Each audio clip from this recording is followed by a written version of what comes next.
Hi, my name's Nick Santora, and I've written a novel called Slip and Fall. Slip and Fall is the story of Rob Principi, a lawyer who can't make a living because he's honest. He won't have his clients lie, hell, he won't even have them exaggerate. And as a result, his firm is about to go under. His house is in arrears, he can't pay his mortgage, but he's going to stay the course because he's ethical, he's moral, and he'll take less money as long as he keeps his moral compass. Until his sister gets in some trouble, until his wife becomes pregnant, and he realizes that everything he's worked so hard for is about to go down the tubes. As a result, he comes up with a scam, a one-time scam. But the problem is it works well, it works too well. And Rob soon learns that getting out of a deal with the mafia is a lot harder than he realized, especially when the FBI knows what you're up to. Slip and Fall is a story of a good man, a moral man, who does a really bad thing to save his family. And as a result, it might wind up costing him and his family their lives.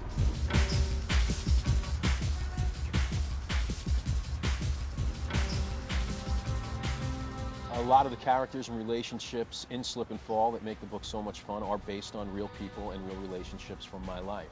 The father-son relationship, I gotta say 90% of it is taken from my relationship with my dad.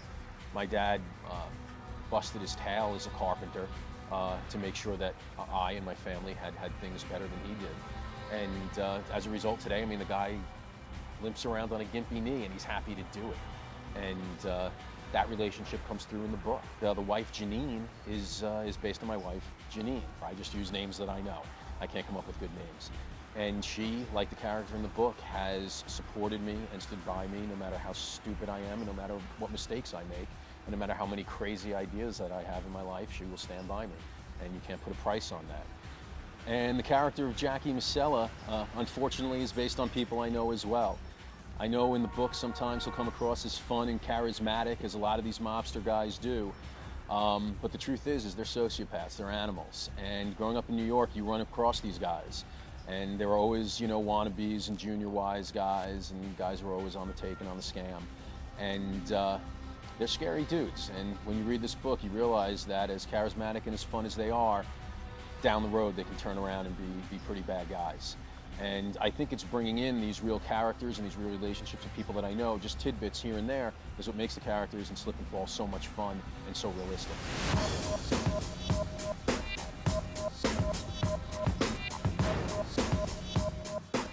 So Slip and Fall is the quintessential New York story, and I'm a New York guy. New York's in my heart, it's in my soul, it runs through my veins. So what am I doing here? In Hollywood. Well, about 6 years ago, I wrote my first screenplay, submitted it to a film festival. Amazingly, it won. And the next thing I know, it wound up on the desk of David Chase, the creator of The Sopranos. He offered me a job to write for one of the best shows in the history of television. After that experience, I had a conversation with my wife where I asked her if we could both quit our jobs and with no money move 3,000 miles away from everyone we knew. And she said yes. And since then, I've had the honor to write for such shows as The Guardian, Law & Order, and a great thriller on Fox called Prison Break. And I've incorporated what I've learned writing that kind of legal fiction and thriller fiction into my novel Slip and Fall, and I'm really sure you'll like it. Slip and Fall can be picked up exclusively at Borders, Waldenbooks, borderstores.com, or you can learn more about me, my book, and my writing at nicksantora.com. Thanks for taking the time to listen to me. Take it easy.